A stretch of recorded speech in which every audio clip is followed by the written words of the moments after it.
It's beer o'clock on Real Ale Craft Beer. I made my way to Asda and Morrison's for this particular review. I picked up a Lucky Buddha Chinese lager in Asda.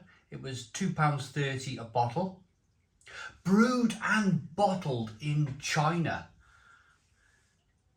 4.8% ABV. And you just gotta love that bottle, haven't you? You just gotta love that bottle. It looks really, really good.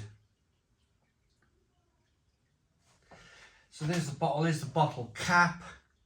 And the reason why I went to Morrison's for this review is that I realised that they had some new Pringles out, and who doesn't like a Pringle? These are the Sizzl'n spicy Mexican chili and lime flavour. These were £1.80. You can see there the marketing department's in full flow at Pringles. They've got a little bit of flame on the corner of the Pringle there. So we're going to pair these two things together today. I'm going to start off, of course, with the beer. Let's get it out into a glass, see what we get.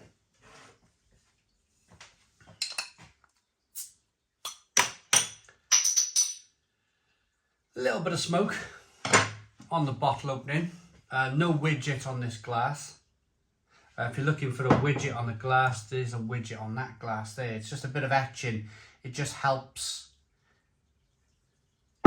the carbonation on a beer. It just kind of helps it out a bit. But I don't think, I've chosen this glass because I don't think Lucky Buddha will need any help with that carbonation.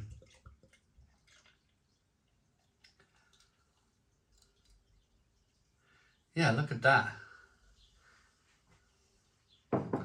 So there's a look at the beer then. Good levels of carbonation rolling up the glass. One finger white head. Green glass bottle, so I'm slightly concerned about skunkiness.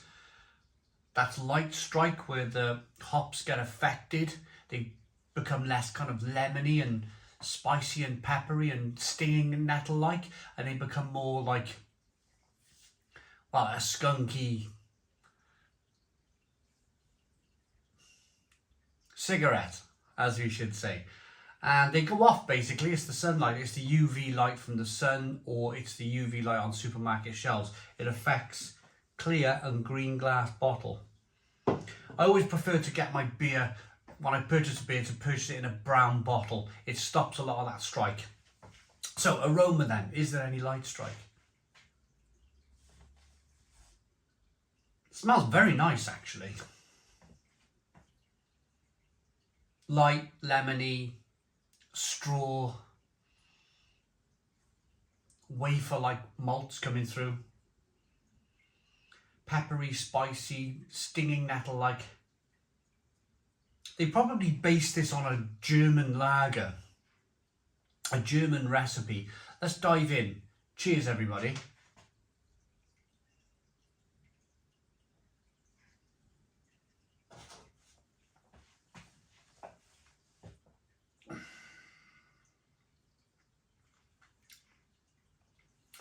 That is one of the cleanest, most clinical, refreshing lagers that I've ever put to my lips.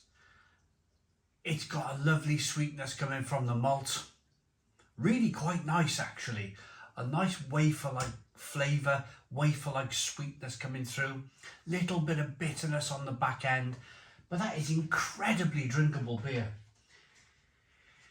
Incredibly drinkable beer. I'm not sure if this is like the #1 beer in China. I have had this before. You only get this, I'm trying to think of any other Chinese lager we get over here. I think we get Ting Tao.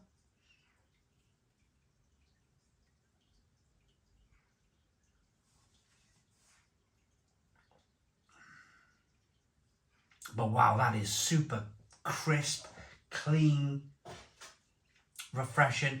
Carbonation pushes the beer round the inside of the mouth, releases more of that flavour. It's delicious, really, really delicious beer.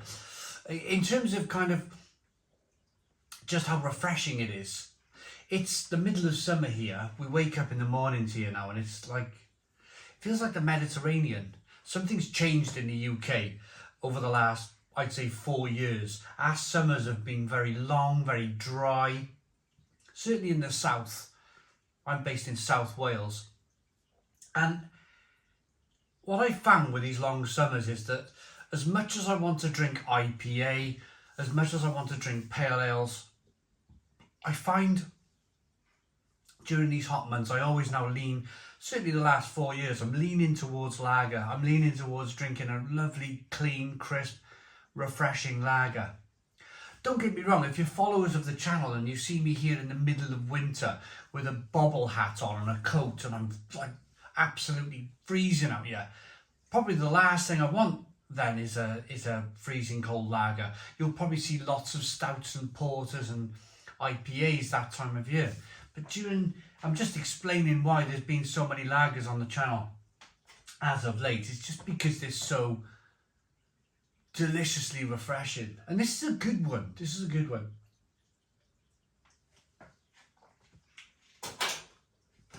So, let's get this pack of Sizzl'n spicy Mexican chili and lime flavour Pringles open. 180 grams. About £1.80 a pack.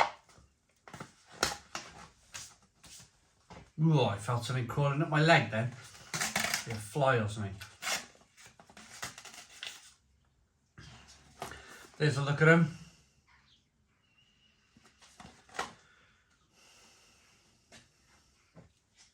Classic crisp secret. If you want something to look barbecue like or hot and spicy like, cover it in paprika. Cover it in paprika. Most crisp companies use paprika to colour their crisps.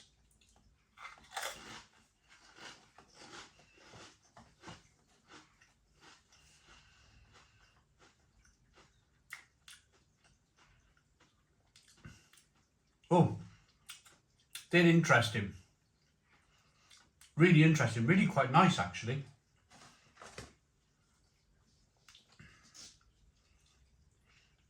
Combination of heat from that fajita, I've gone with fajita because it reminds me of the old El Paso, the powdery Mexican powder that they use, you know, with the powder you mix in with the chicken.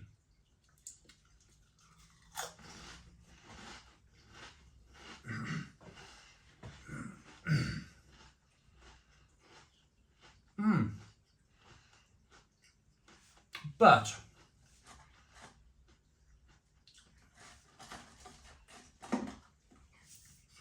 there's some cheese flavour coming through, and then there's a massive hit of lime.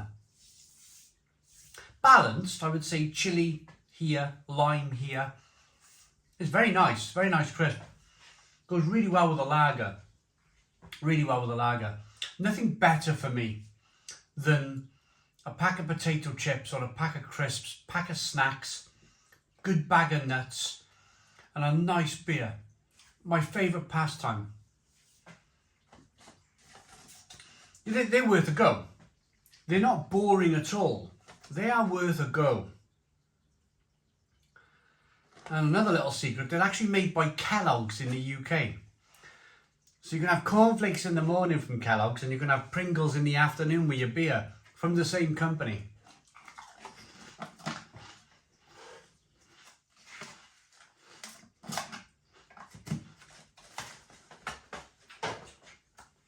Okay, so rating for the Pringles. Rating for the Pringles while they're fresh in my mind.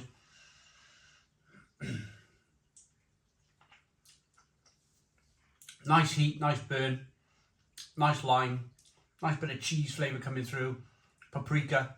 The burn is quite prominent, it's quite there on the tongue, you know, it's quite nice. The flame on that chip is there for a reason.